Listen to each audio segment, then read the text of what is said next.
Vamos então começar metempsicose.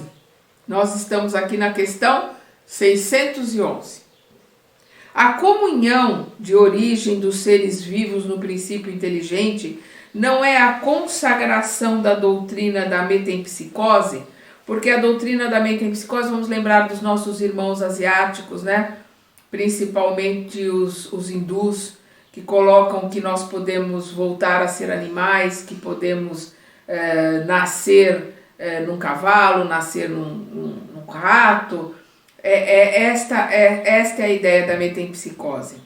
E que existem outras religiões, nós temos que respeitar. A ideia deles, nós estamos vendo aqui que os espíritos nos trazem o que a nossa doutrina está trazendo para nós. E temos que respeitar a crença de todas as pessoas. Então, o Kardec está perguntando, a comunhão de origem, quer dizer, se todos nós temos a mesma origem, todos nós temos o mesmo princípio, depois é que nós nos separamos, nos diversificamos em linhagens de aprendizado, não é a consagração, quer dizer, não está colocando que a metempsicose está certa? Essa é a pergunta do Kardec. Eles respondem, duas coisas podem ter uma mesma origem e mais tarde não se assemelharem em nada. Isso é muito fácil de se comprovar e de ver. Quem reconheceria a árvore, suas folhas, suas flores e seus frutos, no germe informe contido na semente onde ela saiu? No nosso estudo passado eu até usei esse exemplo da árvore, que ela está ali contida naquela semente. Então todos nós tivemos a mesma origem, mas nós vamos ter caminhos e vamos ter aprendizados, e todos nós chegaremos juntos à angelitude, que a natureza caminha para a união, para a solidariedade, né, para o grupo, sempre. Então, o que ele está colocando aqui. Duas coisas podem ter uma mesma origem e mais tarde não se assemelharem em nada. Quem reconheceria a árvore, suas folhas, suas flores e seus frutos no germe informe contido na semente de onde ela saiu?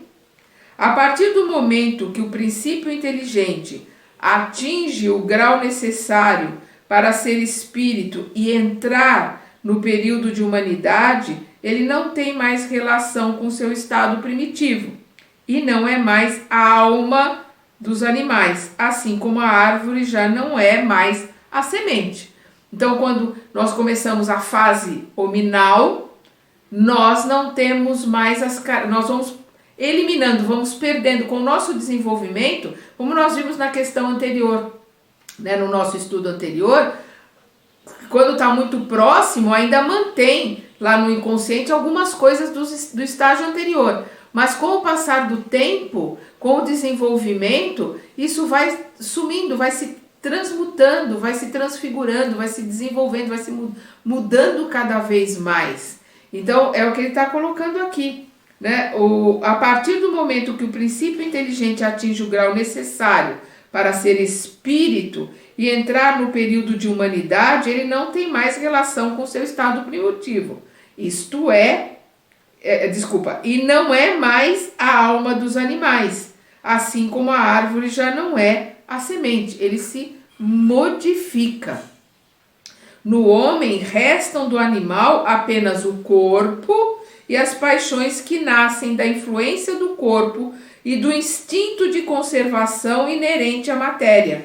Quer dizer, do animal nós vamos ter o corpo, porque o nosso corpo é o mesmo dos animais, nós somos irmãos em estágios diferentes de aprendizado, e vai manter o instinto, né? Principalmente o instinto de conservação, que o instinto de conservação começa no animal, e nós vamos manter esse instinto de conservação no hominal e outros instintos de procriação. Uma série de instintos ainda vão começar no homem primitivo, e conforme o homem vai se aprimorando, ele vai se libertando e vai se depurando desses instintos, mas o de conservação continua conosco ainda por muito tempo.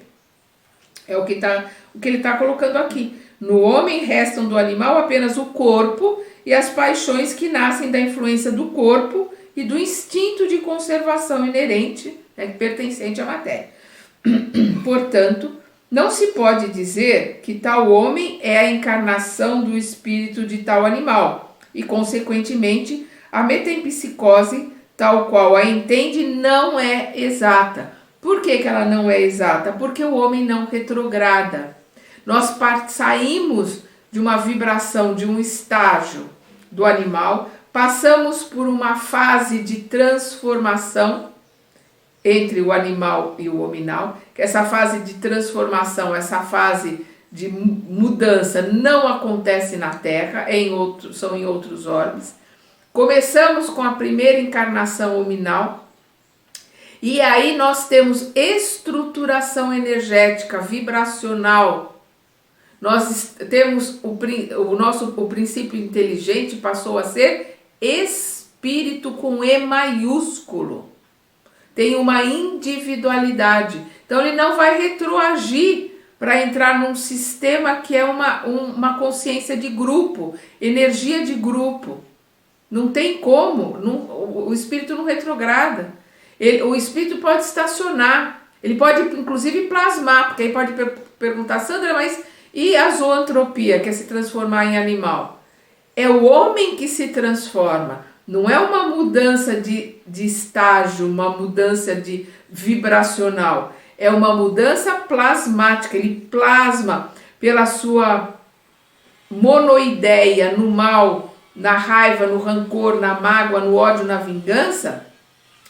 Ele vai se comparando com o animal, ele vai se colocando ali como um ser inferior e violento, selvagem, e ele plasma, porque o nosso perispírito é plasmável. E ele plasma ou alguém o hipnotiza, como é o caso de libertação, lá o Gregório que hipnotiza a mulher, e ela se transforma numa loba, porque o perispírito é plasmático, mas ela continua sendo um ser humano, ela continua tendo o sentimento, ela continua tendo o pensamento dela, ela aceita aquela formação por culpa, por remorso. É isso que nós precisamos entender. É uma questão de manipulação da mente que está ali presa na culpa, que está presa ali na monoideia da vingança, do ódio, do rancor. Mas tudo isso está dentro da mente de um espírito e não dentro da mente de um animal. Ele não se transforma num animal, é só aparência, é só plasma o perispírito. Então aqui ele continua. O espírito que animou o corpo de um homem poderia encarnar-se num animal? Os espíritos respondem, isso seria retroceder, e o espírito não retrocede.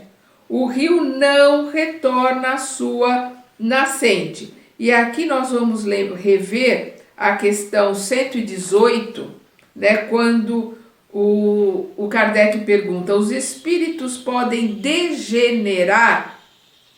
E os espíritos respondem, não. À medida que avançam, compreendem o que os afasta da perfeição. Concluindo uma prova ou não uma provação, o espírito adquire conhecimento e não o esquece. Pode permanecer estacionário, mas não retrocede. Aquilo que nós aprendemos de verdade, nós não perdemos, nós não retrocedemos. Nós podemos estacionar, mas nós não retrocedemos. É isso que eles estão colocando aqui. O espírito que animou o corpo de um homem poderia encarnar-se num animal? Não, isso seria retroceder, e o espírito não retrocede. O rio não retorna à sua nascente. Aí o Kardec pergunta, por mais errônea que seja a ideia atribuída à metempsicose, não seria o resultado do sentimento intuitivo das diferentes existências do homem? É interessante essa pergunta do Kardec e tem lógica. Ele está dizendo, quer dizer, independente, né, por mais que errônea que seja essa ideia, que o homem não pode voltar a ser um animal, mas essas lembranças, esse instinto, tudo isso que ele ainda traz lá dentro todo esse tempo que ele passou antes de ser humano em aprendizado, ele não traz alguma coisa disso no seu inconsciente? É isso que o Kardec está perguntando. Eles respondem. O sentimento intuitivo está presente nessa crença, como muitas outras, porém, Como acontece com a maioria das ideias intuitivas, o homem a desnaturou, afastou da natureza, afastou do lógico, afastou do que é certo. É o que ele está colocando aqui. O sentimento intuitivo está presente nessa crença. A metempsicose, ela tem essa crença por um instinto, por uma questão intuitiva, de termos aprendido, de termos começado, né, em outras fases de aprendizado, mineral, vegetal e animal. Então, essa ideia de que, bom, se eu fui, eu posso voltar a ser. Mas é o que os espíritos estão colocando aqui. O sentimento intuitivo está presente nessa crença, como em muitas outras, que também estão erradas. Porém, como acontece com a maioria das ideias intuitivas, o homem a desnaturou, porque nós não sabemos lidar com a intuição. Nós recebemos uma intuição e a gente manipula, a gente deforma, é isso que eles estão colocando. Vocês pegaram a intuição, pegaram aquilo que estava ali, que vocês tinham um princípio de ideia e deformaram. É isto que os espíritos estão colocando com esse desnaturou. E agora nós vamos ver uma colocação do Kardec.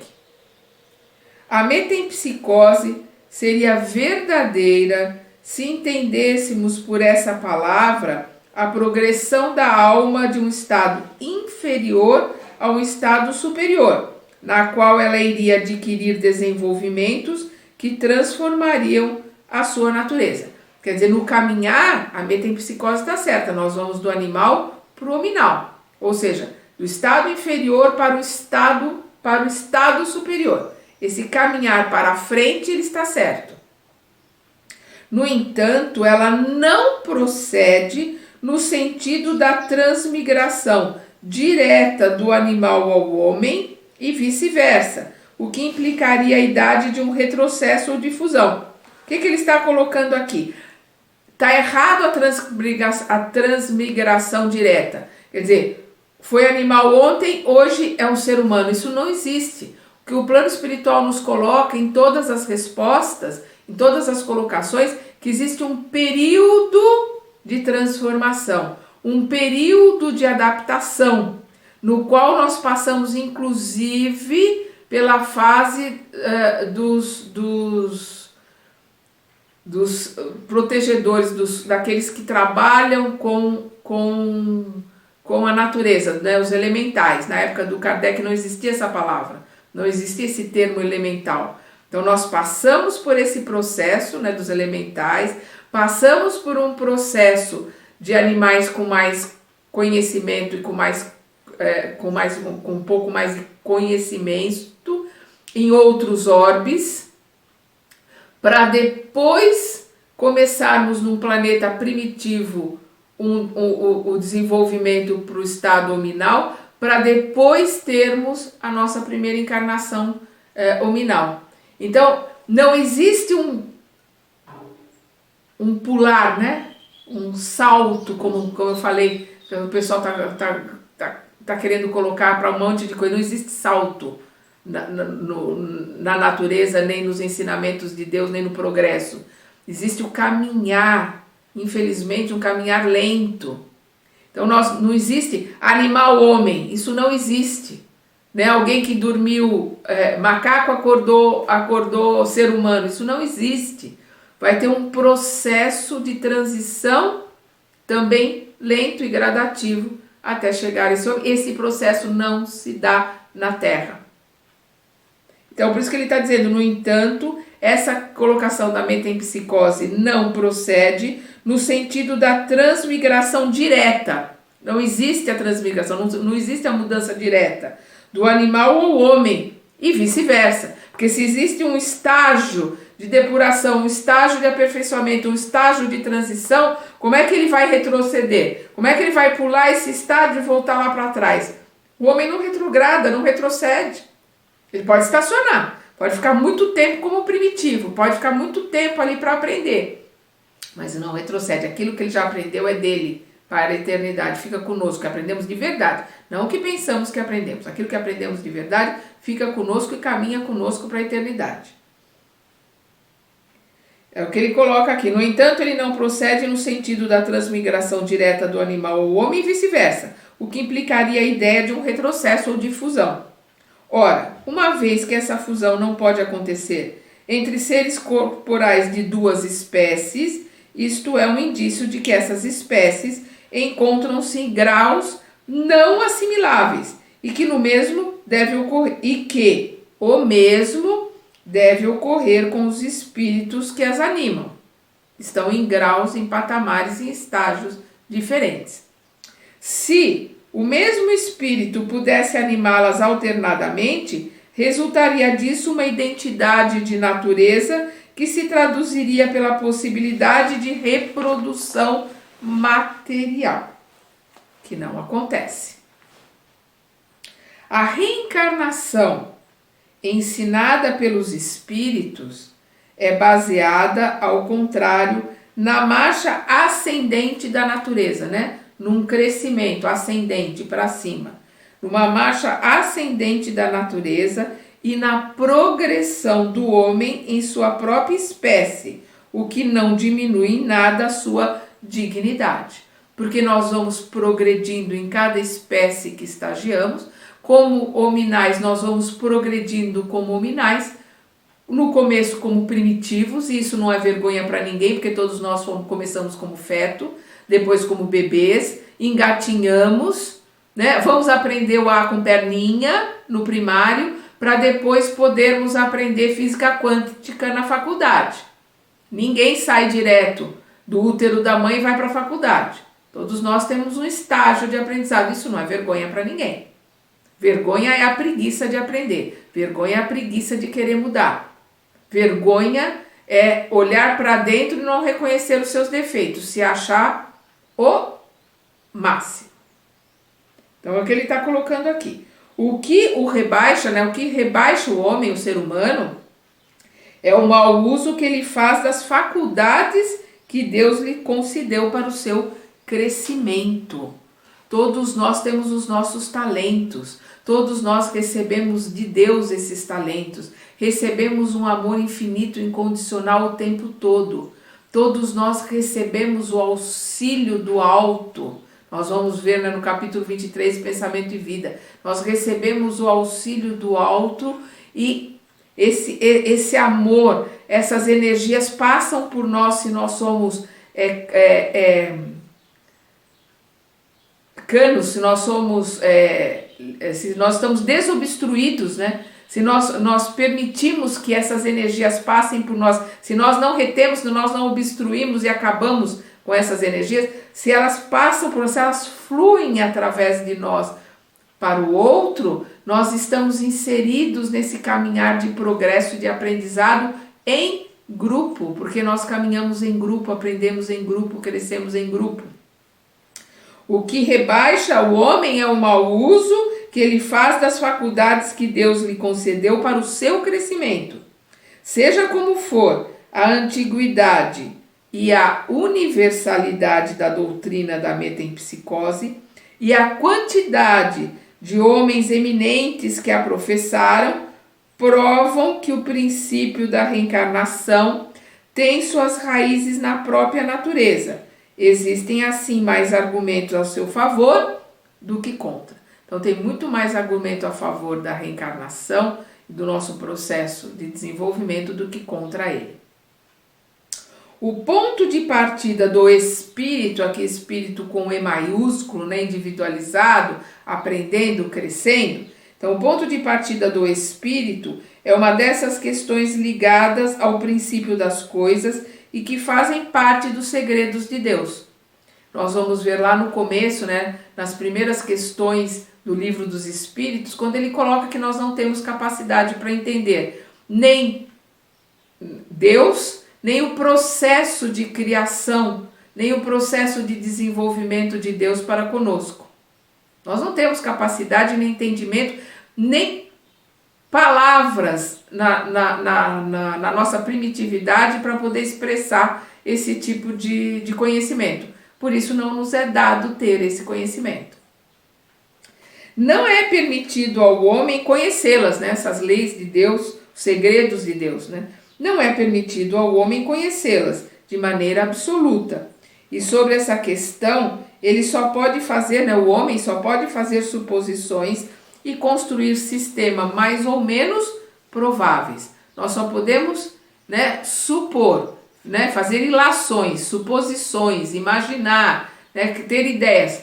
Ideias fantásticas. A gente vê umas coisas por aí, umas ideias que vou te falar, haja imaginação, nem Spielberg, haja imaginação.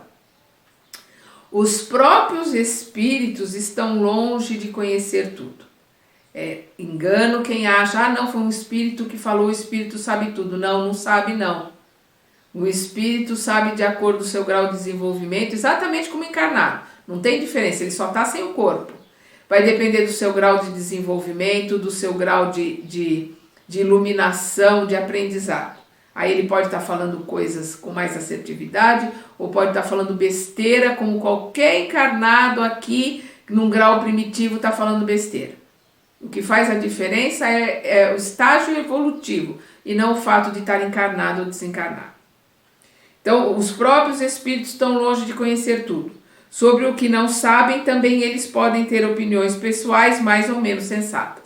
Então, nós temos muitos espíritos que vão trazendo, pela sua falta de conhecimento, pela sua falta de aprimoramento, trazendo suas opiniões pessoais e colocando para médiuns mais insensatos ainda que eles, que acreditam que aquilo é a verdade. E é apenas a opinião pessoal de um espírito imperfeito, de um espírito instigante, de um espírito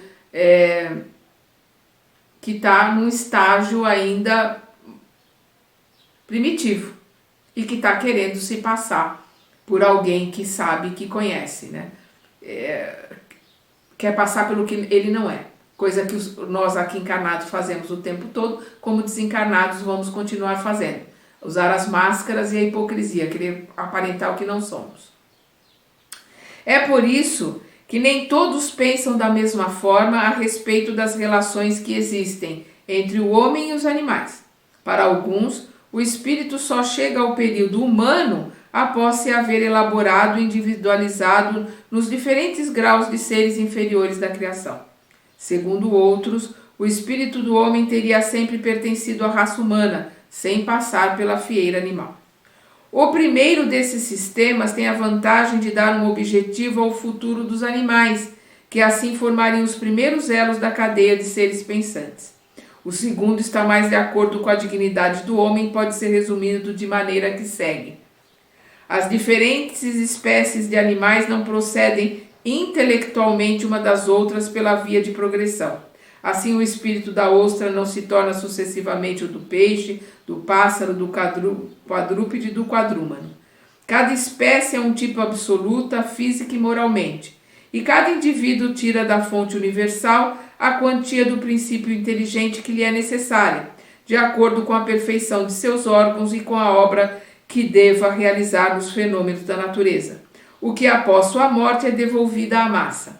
Os animais dos mundos mais avançados que o nosso igualmente se dividem em raças distintas, apropriadas às necessidades desses mundos e ao grau de adiantamento dos homens de que são os auxiliares.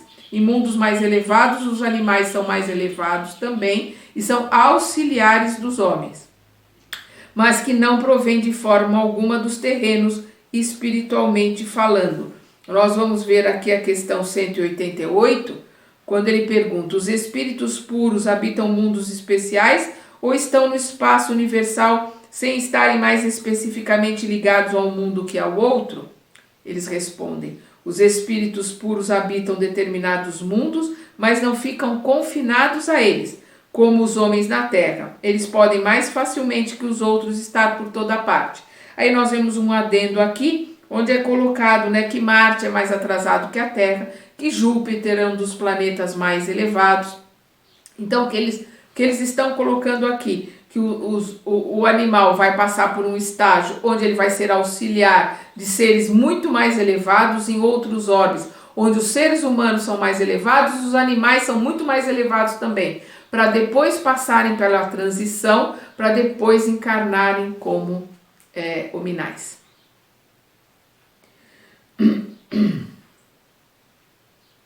O mesmo não ocorre com o homem.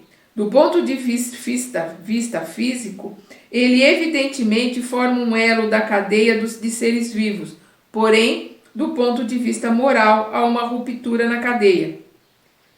O homem possui em si mesmo a alma, ou espírito, com E maiúsculo, centelha divina que lhe dá o senso de moral e uma diretriz intelectual que não há nos animais. Porque nós temos essa centelha divina em nós, essa imagem e semelhança dos seres superiores. Nós temos em nós e nós temos que desenvolver. Os animais estão caminhando para chegarem a ser o que nós somos, hominais. Eles olham para nós como nós olhamos para os anjos. Eles esperam que nós os auxiliemos da mesma forma que nós pedimos aos seres elevados, aos anjos que nos auxiliem. Nós temos em nós essa centelha, essa imagem e semelhança, né, do ser superior, que nós temos que buscar e desenvolver em nós, fazer com que ela brilhe, com que ela eleve, com que ela aumente cada vez mais. Nós temos todas as leis de Deus na nossa consciência. Nós temos condições de entrarmos na nossa consciência e sabermos o que é certo e errado. O animal não. Nós temos esse livre-arbítrio, por isso nós somos deuses, co-criadores menores, mas somos deuses, como Jesus colocou. Então ele diz, o homem possui em si mesmo a alma ou o espírito, centelha divina que lhe dá o senso de moral e uma diretriz intelectual que não há nos animais. É seu ser principal, preexistente e sobrevivente ao corpo e que conserva a sua individualidade. Nós continuamos com a nossa individualidade quando nós deixamos o corpo e vamos para a nossa verdadeira vida, que é no mundo espiritual. Qual é a origem do espírito? Onde está seu ponto de partida? Forma-se a partir do princípio inteligente individualizado? Aí está o mistério que seria inútil tentar desvendar, sobre o qual, como já dissemos, é apenas possível construir sistemas. Quem acha que tem as respostas, quem diz a resposta é esta ou a resposta é aquela, está se enganando, porque nós não sabemos, não temos capacidade para saber e só teremos consciência quando formos espíritos muito mais elevados, com capacidade e inteligência desenvolvida para tanto. O que é constante que provém ao mesmo tempo da razão e da experiência é a sobrevivência do espírito, a conservação de sua individualidade após a morte, sua faculdade progressiva, seu estado feliz ou infeliz, proporcional ao seu adiantamento no caminho do bem, e todas as verdades morais que são a consequência desse princípio. Quanto às relações misteriosas que existem entre o homem e os animais, elas são, repetimos, Kardec coloca aqui, elas são, repetimos, o segredo de Deus, assim como muitas outras coisas cujo conhecimento atual nada importa ao nosso adiantamento e nas quais seria inútil nos determos. Então, o que ele está colocando aqui? É que nós somos felizes ou infelizes conforme a nossa capacidade de desenvolvimento, porque a felicidade é um processo de desenvolvimento que nós temos dentro de nós, que para sermos felizes nós temos que ter paz. Um espírito feliz, ele vai passar por um sofrimento, vai passar pela dor e pelo sofrimento, mas ele não vai alimentar o sofrimento, porque ele é feliz, ele está em paz. Um espírito infeliz, ele nem precisa da dor e do sofrimento. Ele cria o seu próprio sofrimento, alimenta esse sofrimento, fica no ó dia, ó vida, ó azar, sendo infeliz, porque ele é assim. A felicidade se constrói através do nosso desenvolvimento interior, através da nossa paz interior. A paz interior é construída tijolo a tijolo, através do nosso autoconhecimento, burilamento, reforma íntima, vigiai e orai, fraternidade, empatia, caridade, amor ao próximo, que são as normas e diretrizes que o nosso irmão mais velho, o nosso mestre, deixou. Ele é nosso modelo e guia. Então é para ele que nós temos que direcionar os nossos espelhos, nós temos que refletir a imagem de Jesus, os seus ensinamentos e colocá-los em prática. É isso que importa para nós.